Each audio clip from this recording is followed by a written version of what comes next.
Assalamualaikum warahmatullahi wabarakatuh. Di sini kita akan eh, belajar bagaimana cara membuat peta sesuai eh, kita akan membuat peta perkembangan komoditas tanaman pertanian.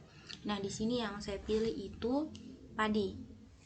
Eh, Sebelumnya saya memohon maaf kalau misalnya nanti kedepannya cara yang saya lakukan ini keliru karena saya juga masih belajar dalam pemetaan.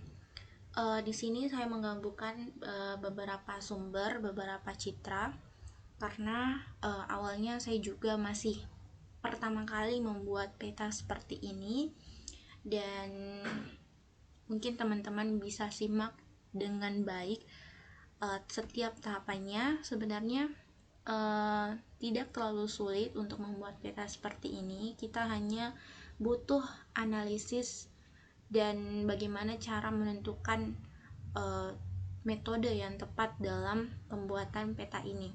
Nah, adapun judul dalam pemetaan ini sebagaimana dalam instruksi peta kita, tugas final kita itu kita akan membuat peta perkembangan komoditas tanaman padi di daerah ini tahun, kalau saya di daerah di Kabupaten Takalar tahun 2021. Nah, padi seperti yang kita tahu bahwa kalau di Takalar itu menjadi one of komoditas utama yang ada di sana. Di sini padi itu merupakan tanaman musiman. Nah, jadi di sini kita bisa lihat waktunya ada April, kemudian April ke Mei, April ke Mei, kemudian Juli sampai September. Nah, jadi di sini kita akan mengambil 4 data citra. Data citra di bulan April, April, kemudian Mei, Juli sampai September. Kenapa? Karena padi itu pasti memiliki pertumbuhan yang berbeda-beda. Misalnya di sini masih berupa penggerak kayak masih kecil atau bahkan masih bibit atau bagaimana. Kemudian di sini sudah di sini sudah berbibit, di sini masih ya kecil atau bahkan masih dibajak, masih mulai melakukan penanaman. Kemudian di sini sudah mulai heading flowering. Nah, heading flowering sudah ada padi-padinya. Kemudian di maturity ini kayak sudah padi dewasa yang sudah siap untuk panen begitu. Nah, ada 4 data citra yang akan kita download di mana? Nah, untuk data citra yang tersedia secara regularly, secara kayak punya waktu periode, itu kita akan gunakan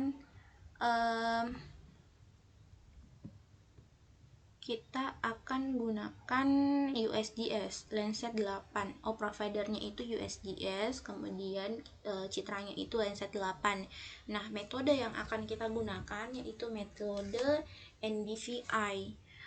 Metode NDVI itu yang seperti apa? Yang bisa kita lihat di sini. NDVI itu metode NDVI itu menghitung besaran nilai kehijauan vegetasi yang diperoleh dari pengolahan sinyal digital data nilai kecerahan. Intinya, kalau yang saya pahami itu metode NDVI itu kita bisa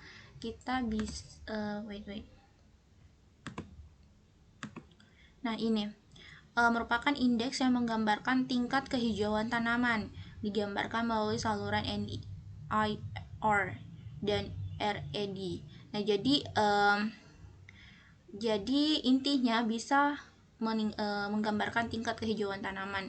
Kenapa saya menggunakan metode ini? Karena metode kan perkembangan tanaman padi. Jadi ini bisa melihat tingkat kehijauan tanaman. Manfaatnya itu analisis itu salah satunya kerapatan vegetasi. Nah, perubahan perkembangan tanaman padi itu bisa dilihat dari kerapatan vegetasinya. Contoh bisa kita lihat di sini, ini vegetasinya masih sangat rendah, kayak di bagian ini. Nah, terus tadi pada tahap di Mei itu pasti sudah kayak mulai terbentuk begitu, kemudian sampai di panen seperti itu. Nah, sampai di panen, saya ambil sampai panen begitu. Nah, itu tadi yang metode NDVI itu bisa tadi melihat kerapatan vegetasi. Kan semakin rapat vegetasi berarti itu menunjukkan bahwa padi tersebut sudah siap panen. Kalau misalnya vegetasinya itu rendah, maka masih di bagian ini begitu. Nah, saya akan menggunakan dua citra, yaitu citra USGS, Citra Landsat. Nah, Citra Landsat itu dia itu punya resolusi yang cukup rendah, di mana 30 meter. Jadi kalau misalnya kita zoom in itu, apalagi kalau kalian memetakan wilayah yang kecil, itu sulit. Apalagi karena resolusi itu sangat rendah, 30 meter. Berbeda kalau misalnya kita menggunakan Saspanet. Nah, Saspanet ini memiliki resolusi yang cukup baik dibandingkan dengan mungkin kayak resolusinya bisa sampai 5 meter, bahkan mungkin bisa lebih dari itu begitu Saspanet. Langsung saja, di sini ada baiknya teman-teman membuat folder terlebih dahulu sebelum mendownload. Misalnya di sini saya itu sudah membuat 4 folder, yaitu bulan April, kemudian ada Mei, kemudian Juli dan September. Karena tadi kan sudah dijelaskan bahwa perkembangan padi itu ada 4, ya ini. Nah, selanjutnya langsung saja kita mau mendownload Citra Landsat 8 di USGS.